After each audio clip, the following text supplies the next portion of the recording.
Villain కూడా super ఉన్నాడు. Villain గా చాలా న్యాయం చేసాడు సినిమా క్యారెక్టర్ కంటూ. పెద్ద కలికిలో వేరే లెవెల్ అయితే ఇందులో వేరే లెవెల్. ఈక్వల్ రోల్ ఇద్దరు హీరోలో చెప్తాను. సినిమాకి ఇద్దరు హీరో, విలన్ గా మంచి మనోజ్ అన్న ఒక హీరో, హీరోగా తేజ గారు ఒక హీరో, ఇద్దరు హీరోలు. ఇప్పుడే మిరాయి మూవీ చూసి బయటకు వచ్చాను. మిరాయి మూవీ చాలా ఎక్సలెంట్ మూవీ. నేను కూడా యాక్టర్ని. యాక్చువల్గా చెప్పాలంటే కొత్త ఒక టెక్నీషియన్ ఆర్టిస్ట్ చాలా బాగా చేశారు మూవీలో. చాలా బాగుంది. హీరో కూడా బాగా చేశారు. తేజ కూడా ఈసారి మంచి పనులు కూడా బాగా చేశారు. ప్రపంచం అనేది అంతా అవ్వకుండా దేవుడు ఒక యోధుని ఎంచుకుని అతని పేరే మిరాయ్.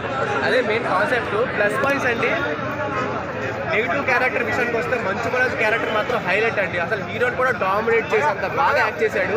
తేజ సజ్జా కోసం కూడా మనం చెప్పాల్సిన విషయం, హనుమాన్తో ఒక మంచి స్క్రిప్ట్ ఎంచుకున్నారు. ఈ సినిమాతో ఇంకా మిడ్ ఎక్కారండి. విఎఫ్ఎక్స్ ఎలా అనిపించింది నీకు? విఎఫ్ఎక్స్ కానీ ఫైట్ సీన్స్ కానీ ఒక హాలీవుడ్ రేంజ్లో చూపించారు. ఏవో బోర్లు పెట్టు ఫైట్స్ జరుగుతాయి, ఏవో వస్తాయి సౌండ్స్. సో ఫైట్స్ కానీ ఆ సీజీ వర్క్ కానీ బాగా డిజైన్ చేశారు. అన్న ఇందులో బీజిఎం ఎలా అనిపించింది? బీజిఎం అయితే ఆడెవడో నాకు తెలియదు కానీ 90 కొట్టి బీజిఎం ఇచ్చాడు. బాగా బాగుంది. కంబ్యాక్ మనోజ్ సరైన సినిమా పడితే బాక్స్ ఆఫీస్ అమ్మ మొగుడు అవుతాడు మనోజ్.